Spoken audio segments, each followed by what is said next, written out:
All righty. I think we should be live and good to go. Welcome, everyone. Thank you so much for coming to Quill and co-host second webinar.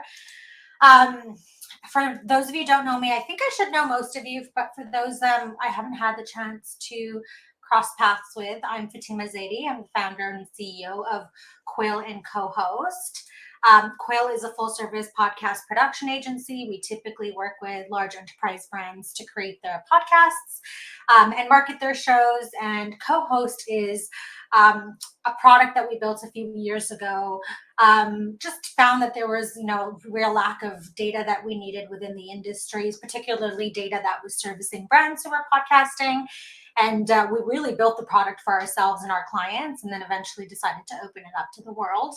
You'll definitely learn more about the features and insights that co-host provides throughout this presentation. But really looking forward to having you here because, we generally find that branded podcasts are very rich in potential, but they are quite poorly measured. And this session is all about turning your podcast into a measurable asset and really unpacking what success can look like for your teams. So you can really hope to walk away with some insights around how to think about branded podcast analytics, how to find, analyze, and report on them, how to truly understand who your listeners are, their preferences and values, so that you can level up editorially, as well as aligning your podcast performance with business goals to really help your team understand ROI.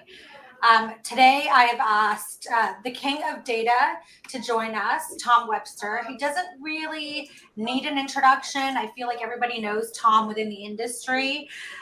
Prior to his current role, which is partner at Sounds Profitable, Tom was at Edison Research. And he is just my go-to person whenever I want to talk analytics, data. And so I'm going to pass it over to Tom so he can do his own quick intro. And for anyone in the audience who hasn't turned their audio on mutes, please do so, just because, we can hear some feedback and echoing in the background. So again, welcome. Thank you so much for joining. And Tom, over to you. Thank you, Fatima. This is I'm Tom Webster. I'm a partner at Sounds Profitable. Sounds Profitable, if you're not familiar with us, is the trade organization for the podcast industry. We are a partner-supported company with 200 partners. We just signed our 200th partner, bringing advocacy, insights, research, networking, and a convivial good spirit to podcasting. And we're very pleased to have Quill and co-host as partners. And I'm happy to be here. So thanks for inviting me. Of course. I know at this point, Tom, I feel like you should be on Quill's payroll. The amount we tap into to moderate our sessions, our panels, participate with us on podcast stages. But truly, I do think that you are the best in the industry when it comes to understanding the right metrics and downloads. So I want to start off with today's conversation around downloads. I mean, it is a very, I would say, controversial conversation within our industry. We can barely agree on what a download definition is, but you've said in the past that downloads are a directional metric, not a success metric. And I really want to start with that. Why do you think that? And why do you think so many podcasters and marketers still rely so heavily on that download metric? Well, the download, I think, first of all, the download it's a really good metric, right? It is for most of us in this business. It is a metric that we have agreed upon. It's a standard. There's an IAB standard for it that puts anyone who measures such things within a tolerance, right? It's a really, really good estimate, and it is a better metric than many other types of media have, right? The metrics that radio and television have, for instance, pale in comparison to the download, which is something that, again, is really good. And I think it's important to note that the download is the thing that podcasting is transacted on, right? It is the core base measurement that we have agreed upon, that we have a standard for, and it is important. It is not, however, the be all end all. The download, I think, is a good measure of the number of people who, walked by your storefront. The number of people who had the potential to be exposed to your content, perhaps to be exposed to messaging and branded advertising. So I think it's directionally important, but it is not the full story, especially when it comes to branded content. Yeah, I mean it's so true. We say all the time, just because something is easy to measure doesn't make it meaningful data. And there's this illusion of success that can sometimes come from vanity metrics. Time and time again, we speak to clients who really just care about their download or listener count, not really asking questions around the legitimacy of those downloads, consumption patterns, engagement metrics, or demographic data. And I was on a panel with Dan Meisner a few months ago, and I remember him saying something that's just sort of like etched in my brain, which is you can buy traffic all day long, but you can't buy an audience. And I think that that education component is so important. Arguably, one of the reasons that we wanted to do this webinar, because time and time again, we're still having the same conversations, which is how many listeners can you get me? Rather than how engaged is my audience and community going to be? Are they going to be the right listeners? And how are you taking the time to measure how folks are really responding to the content? Yeah, and I think a podcast, and especially a branded podcast, it's part of a conversation that you're having, right? It's not the beginning of the conversation, and it may not be the end of the conversation, but it is an integral part of that conversation. And ultimately, I think when you're measuring the success of a branded podcast, you're not just counting numbers, right? I mean, you can buy stuff on social and you can count the number of impressions that you had on it, but look, we're going to put out some research tomorrow that shows that people don't really trust the content on social very much, especially compared to podcasting. So what exactly are you really buying there? It's an easy to read metric. It's like a vending machine, but what are you actually buying? In terms of branded podcasting and that conversation that you're having, I think what you're really hoping for when you invest in a branded podcast, when you bring branded podcast to an audience, is that you're hoping to somehow be a catalyst for some kind of change. You're hoping to change the state of an audience. That doesn't necessarily mean that it's at the very top of the funnel where the state is, I've never heard of your company and now I have heard of your company. There may be better ways to do that. But if there is some kind of a change in state that you want to bring to an audience of prospective buyers, to current buyers, to lapsed buyers, I don't think that there is a better tool for that than the podcast, because it is, in some ways, it is the meat of the conversation. It is the meat of that exchange that happens through a multi-channel approach. So then what actually moves the needle? How do you typically define meaningful engagement in podcasting? And I'd be curious, from your perspective, what should brands be measuring when it pertains to metrics that actually make a difference and move the needle in some sort of a meaningful way? Yeah, I mean, look, there's three levels of metrics here, I think. One is the download. And again, the download is a common measurement. It is the common hymn book from which we all sing. It's how we can sort of equate apples to apples when we're talking about the various things that we can do in podcasting, right? Then there are also attention metrics, and we have access to very good attention metrics. We have access through a lot of the channels that podcasts are delivered through completion rates. Are people listening to the entire show? Are they watching the entire podcast? Where are they tailing off? Those things are really, really important, because you can get a really good measure of the number of times a banner ad was served, but that doesn't tell you who paid attention to it, right? Yes, there's some fraction of a percent of people that click on it, but it's not an attention metric. And actually, podcasting gives you really good attention metrics. But where I would go for kind of the third level is measuring the change that you hope to have happen. And this, I think, is where it's really important for brands and the podcasts that they're investing in to have a real goal about what is that change that they're seeking. And let me be a little more specific about that, because I know it's a little bit abstract, right?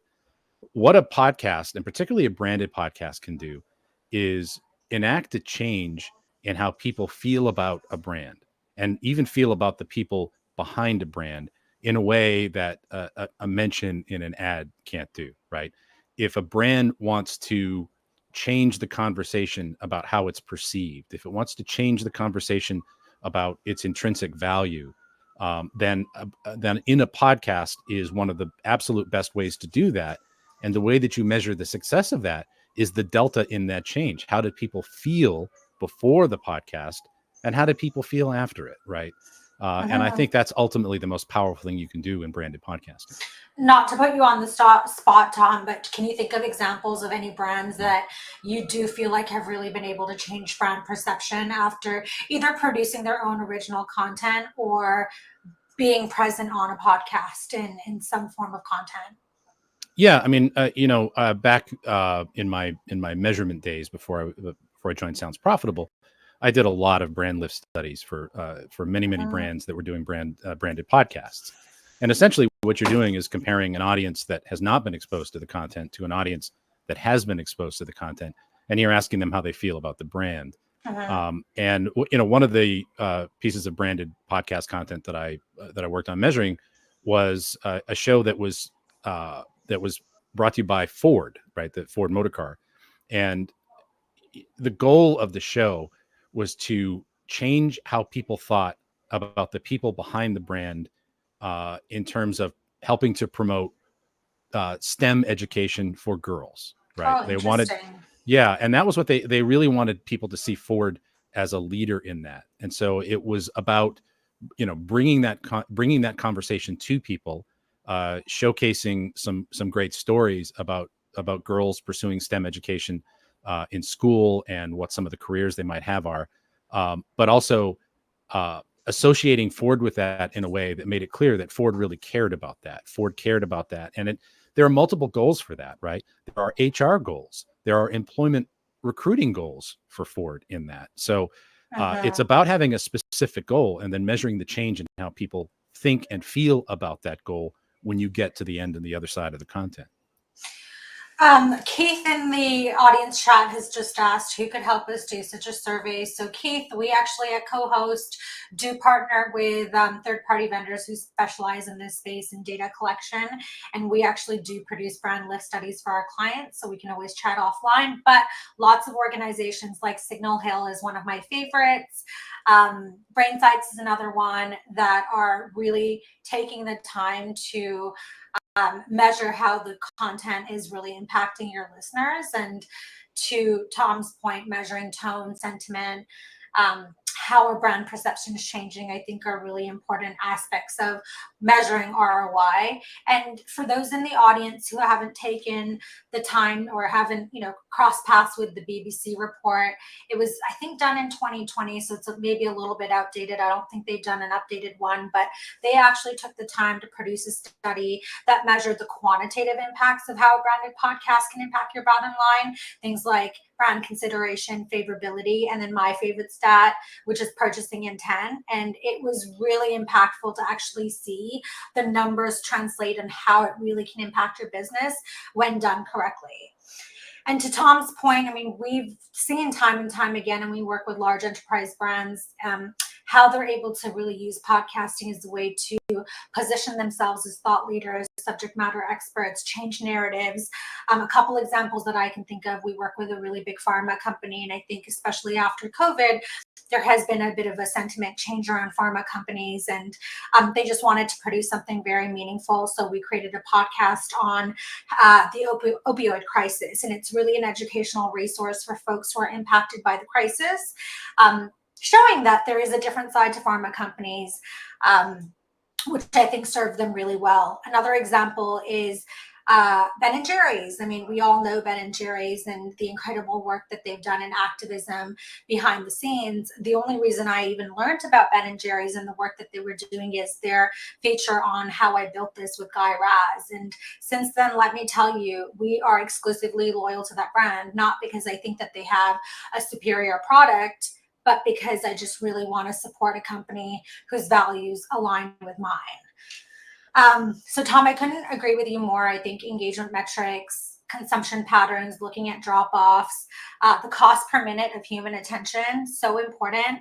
What other content medium can you get somebody's undivided attention? And that is absolutely an ROI metric that you should be reporting on when chatting and discussing reports with your marketing team, because that is so unique to audio and podcasting.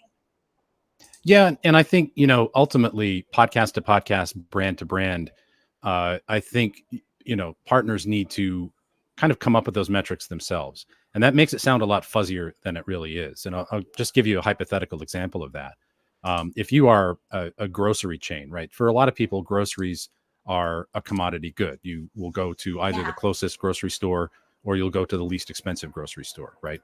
But I think a thing you could measure if you are a grocery store engaging in branded content and actually producing a branded podcast, here's a really simple question to ask. Do you go out of your way to shop at this store?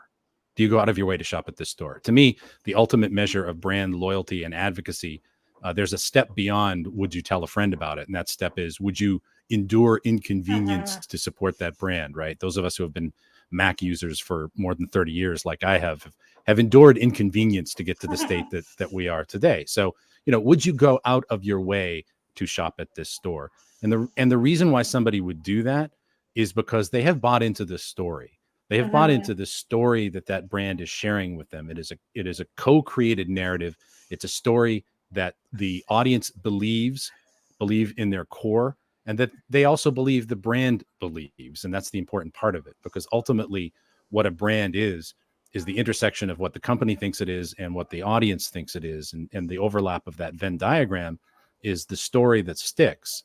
And if a branded podcast uh, helps people understand the story of a company in a way that they believe, in a way that they perhaps already believe, that narrative can then become a reason why somebody would choose a brand, even if it's inconvenient.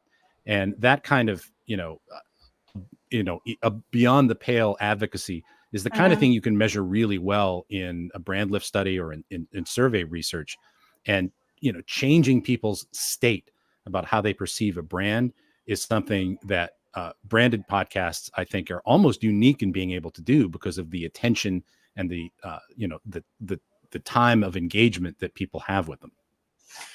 So, out of curiosity, I think for me, Trader Joe's is one of those brands. I mean, my partner and I literally do the trek across the border. Americans will never understand the struggle that Canadians have to go through to get access to Trader Joe's products. So I'm curious, Tom, what which brand through podcasting has fostered brand loyalty from you? And similarly, anyone in the audience, if you have examples of podcasts that you've listened to that have invoked that level of brand loyalty, that you'll go out of your way to support them, I'd love to hear about it. I'd love to listen to the podcast. Yeah, I mean, I think there are sort of multiple levels of this, right? There's sponsoring existing content, and then of course there's creating bespoke content, and those are two different things, and they can have two very different goals. Mhm. I am just to get really geeky here for a moment, Fatima, if I may. Um, Please, we love geeky. Yeah, we love geeking out on this data. This is I'm the gonna audience for it. I'm going to go super geeky here. I love board games. I play a lot of board games, and there's a company that produces these sort of tabletops that sit on top of your table that provide a great gaming surface with, like, cup holders and all kinds of other things, and they're really beautifully made. It's a company called Game Toppers, and they do a lot of really integrated messaging, more than just running ads on a number of different board game podcasts, and they really become partners with them. And they participate in the content. They, in a lot of cases, are actually contributing content. And what that does, it doesn't change my mind about the product, right? It doesn't tell Mhm. me that the product is made out of aircraft grade anodized aluminum, although I know that now because I cared enough to research it, right? What it does is it changes how I think about the people behind the brand. Mhm. And the Mhm. people behind the brand care about the same things I do. And that has changed my state about them from being, well, I'm just going to buy the cheapest one I can, to, no, I'm going to buy this product. I know it costs more, but they care about the things that I care about. They are supporting the things that I care about, and they're invested in what I'm invested in. And, ultimately, that level of advocacy doesn't just translate to purchase behavior. It translates to evangelism. It translates to people telling other people about the brand, and it Mhm. translates to repeat sales, loyalty, and ultimately a much higher lifetime value for the customer. So, Tom, would you agree with the statement that understanding who's listening to your podcast is more important than understanding how many? I would not. I would say it's equally important. Equally important. I would say it's equally important because they're both important and integral measures of what the ultimate influence is, right? It's really easy to say that a podcast that reaches 5,000 people is more impactful than a podcast that reaches 100 people, right? But what if those 5,000 people are just a global random audience and those 100 people are Fortune 500 CMOs? Well, I'd take the 100 every time, right? So so it is a combination of how many and who they are. And then, really to get back to the thing that you led with, which I think is such a crucial point. Traffic is traffic. Traffic is fungible. And traffic is you push a button, you get the traffic.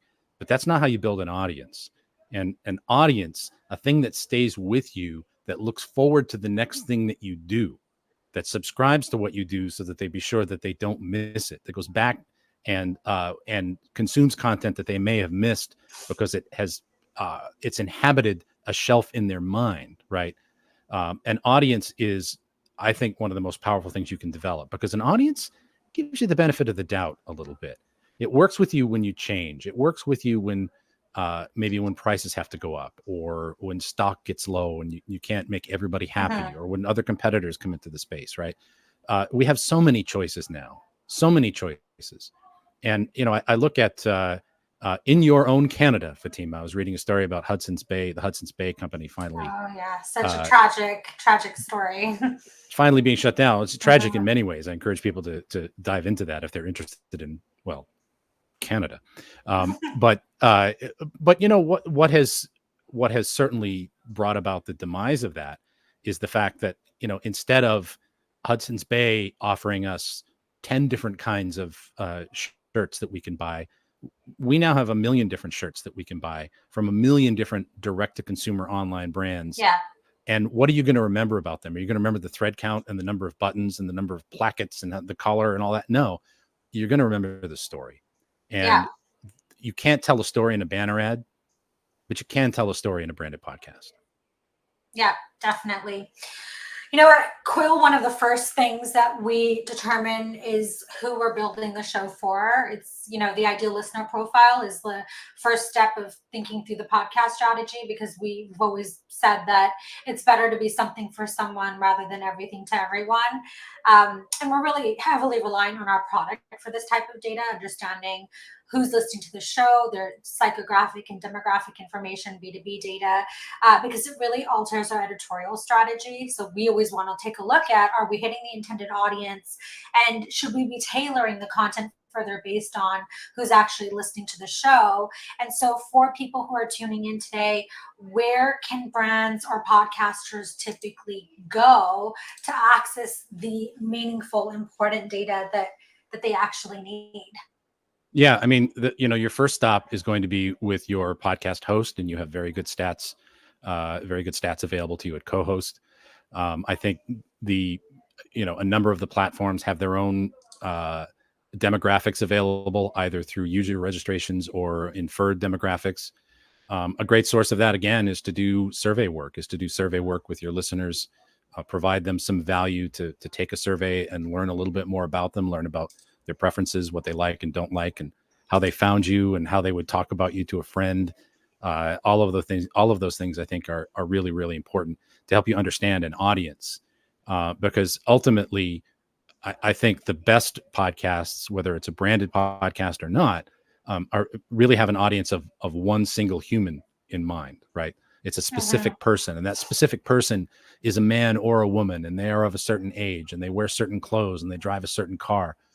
And the more that you can flesh that picture out, the more that your podcast is going to absolutely be a believable story for them, and relate to them. Because ultimately, a podcast that's for everybody is for absolutely nobody, right? It's not. It might provide exposures and impressions, but it's not going to change that story. It's not going to change that narrative. So the more specific you can be about who you're for, a single human, the better that show is going to sound. Yep, couldn't agree more. Dave Beasing is in the audience chat. His team, Sound That Brands, produced the Trader Joe's podcast that I just gave a shout out to, and anyone in the audience who's like looking for branded podcasts to tune into. That's one of my favorites. Highly recommend. Yeah, absolutely. And the thing about Trader Joe's is, uh, to me, again, it's really all about story.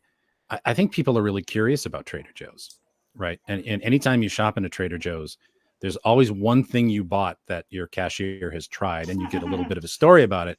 But Yeah, that is a hook, right? And so it creates a curiosity. So yeah. I think if you're a brand that either has a story to tell, which I think Trader Joe's does, or has a story they want to change, that those changes require attention, and you're just Mhm. not going to do that with a spot. You're not going to do that with a banner ad. There's so many brands that come to us that will have an existing podcast, and when we do a little bit of an audit or deep dive into what they've been doing so far, their shows have been living in isolation on Apple and Spotify and the listening apps, and they're not really thinking of it as a content ecosystem for the evergreen content that they're putting out, but rather they're really operating in those content silos.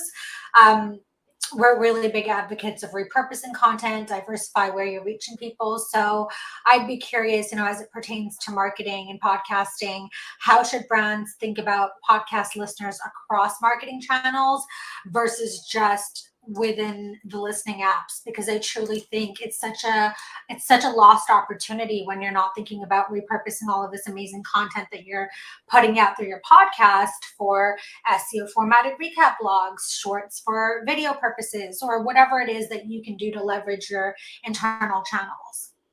Yeah, there's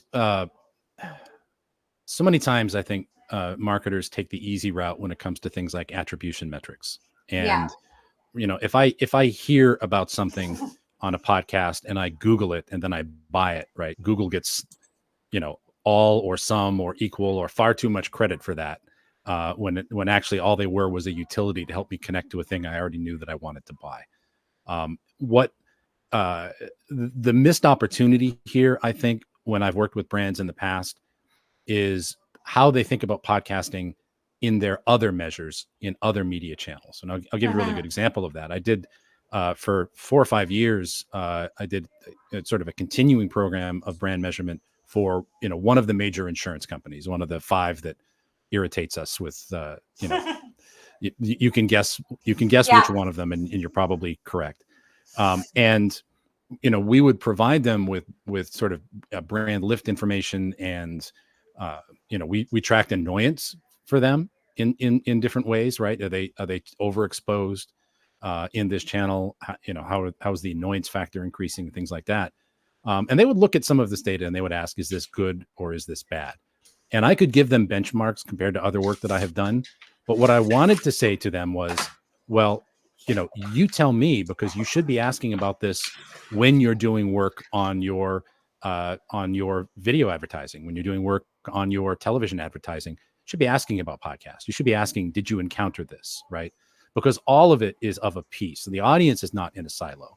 There's not a podcast only audience any more than there is a television only audience. And if you're Mm-hmm. only asking about the impact of a podcast in your podcast research, chances are you're missing a huge part of the argument that is happening with the consumer. Because ultimately, that change that you're looking to be a catalyst for, or that you're looking to promote, is the result of an argument.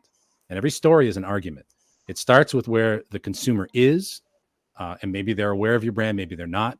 It starts with what they know about your brand, and then there's a to sort of quote the Prestige here, there's a turn and then there's a prestige. There's a change that happens, and the podcast is a part of that conversation. It may not be the start of that conversation. It may not be the end of that conversation, at least from an attribution perspective, but it can be the meat of that conversation. And if you're not Mm-hmm. measuring the impact of podcasting in all of the media measurement that you're doing, not just measuring your branded content, then chances are you're missing how that story is being told. Okay, so I have to take it back and ask, how does one track annoyance? Like, how were you doing that for? Were you utilizing polls? Were you surveying their customers? Were you using lead magnets? Like, what's the process of figuring out if you're coming on too strong with your audiences? Yeah, I mean, for a lot of that, we would ask questions about switching behavior. We would ask questions about, would you consider the brand? If Okay. not, why not? Willingness to consider is a really core brand lift metric, and there are a number of ways to get at that. But is the brand even in your consideration set? Mm-hmm. And often, what a branded podcast can do, again, in injecting itself into the conversation that happens in the mind of an audience, is Mm-hmm. I know about the brand, but they're not in my consideration set for various reasons, right? Mm-hmm. But if you can change that willingness to consider, that is I think, an important and valuable job of a piece of branded content. And we would look at willingness to consider, and if it was going down or not, and if it was going down, why was it going down, and Right. that can be a factor of overexposure and annoyance and things like that. But ultimately, when you're an extraordinarily ubiquitous brand, as these top 5 insurance companies are, measuring awareness is not really all that relevant. So for anyone who's tuning in and thinking of, well, what are like some small low hanging fruit things that I can do to really align my podcast with my marketing goals and gather more information, like Tom just mentioned, Spotify polls is a very easy and quick way that you can engage with your audiences to ask questions. If you're not using your ad slots, pre-roll, post-roll, mid-roll for advertising purposes, then maybe use them as a way to connect with your audience further or drive them to a call to action. Tracking pixels and lead magnets.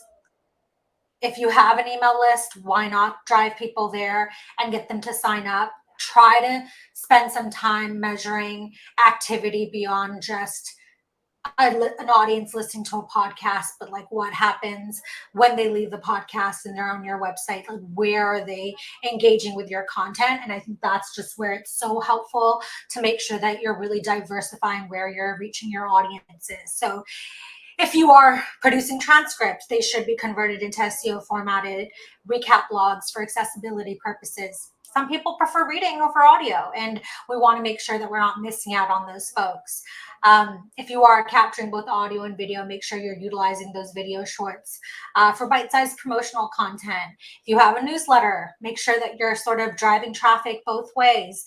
So there are lots of things that you can do, but then if you're looking to do something more in depth, it's what Tom said earlier, leveraging some of these data companies for brand lift studies to do more surveys and to measure the tone, sentiment, and how folks are really responding to your content, and making sure that you're really approaching podcasting in a very data-driven way. So Tom, actually, before we move on to the next slide, one question that I had for you is, can you think of any examples of brands that you would say are doing a really good job with their marketing as it pertains to podcasting? And while you think about that for a second, I have a couple examples that I can think of from our client list, which is Northwestern Mutual. They have a live event every year. One of their episodes is always converted into a live event where they have an influencer as well as media and journalists attend, which is just a really great way of getting the word out. And then we also work with the Canadian Olympics, and they've just done a really good job of building out their blogs. And their host, Ariana, comes to in-person activations during the game. The podcast was also advertised in Canada House in Paris. And so just like thinking outside of the box creatively on what you can do to diversify, again, where you're reaching your audiences. So Tom, I'm curious if you can think of any podcasts that have done a good job of not just creating really good editorial content, but like creating a content ecosystem. I'll give you a couple examples here of things that I think have been particularly good. I did some work years ago on a branded content segment that was done by Doctors Without Borders, Médecins Sans Frontières for our French Canadian friends. And it was a sort of a 5-minute content segment that was inserted into a like-minded show, I will say. So it was more than an ad. It was definitely a piece of branded content, I think, that that spoke to that particular audience, and I think revealed an innate knowledge of the audience of that particular podcast. I'm not going to reveal the podcast, but what I think that piece of branded content did, because I worked on the measurement of it, was that it showed that the audience for that show was altruistic, that they would in fact take actions as opposed to express a positive sentiment about something. And, that's the kind of thing that I've measured in a lot of public media work over the years that I've done, and some work that I've done for the Gates Foundation over the years.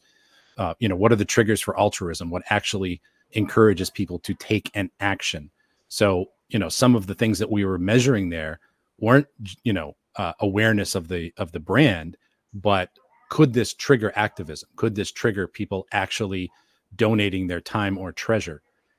So again, the metric that you measure, I think, really has to be as the metric has to be as bespoke to the brand as the content is in a lot of ways. What is the behavior that you're trying to change?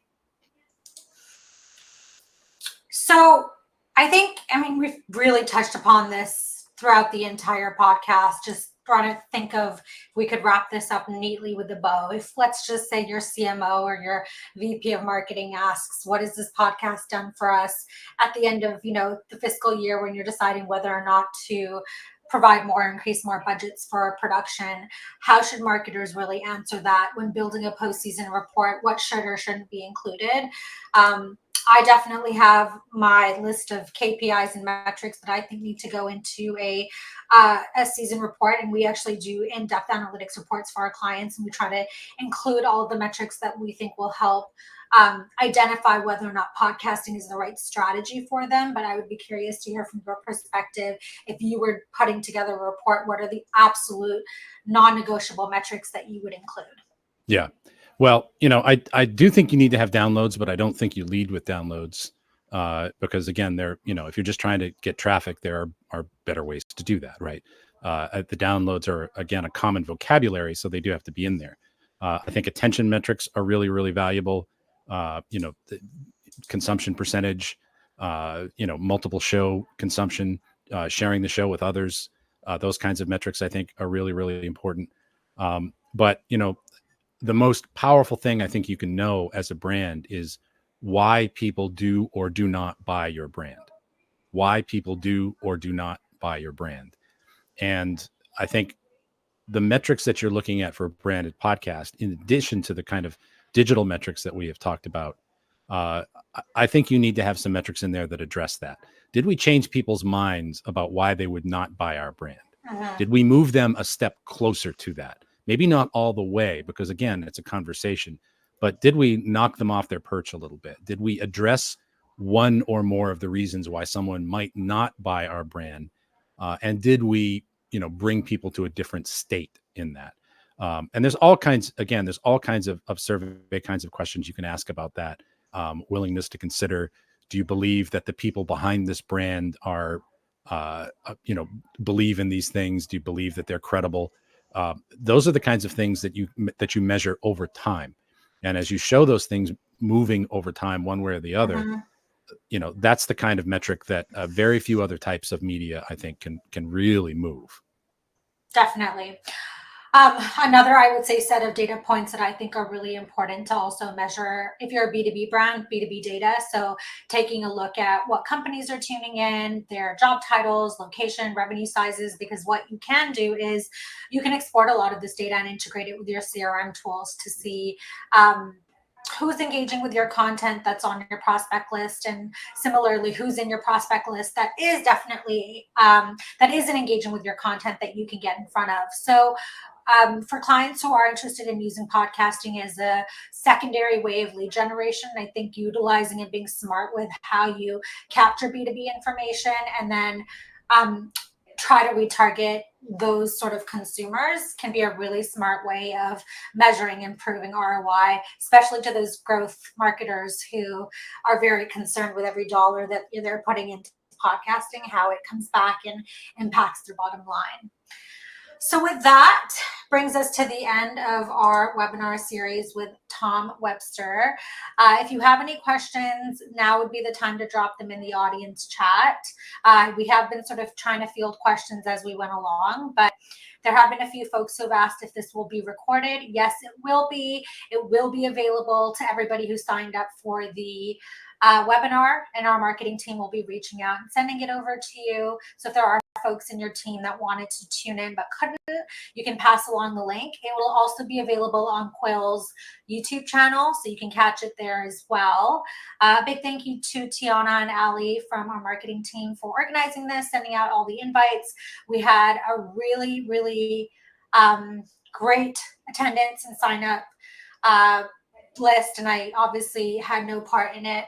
I just showed up and got to have a wonderful conversation with one of my favorite people in podcasting. So thank you, Tom, for joining us, and really appreciate that you always make yourself available to us. We will be reaching out about Grapevine, Texas shortly. Availability is the best ability, as they say in sports. So I try to keep up with that. Have a lovely rest of your day, everyone. You can take a couple minutes back. Thank you again for everyone who joined and showed up, and happy podcasting.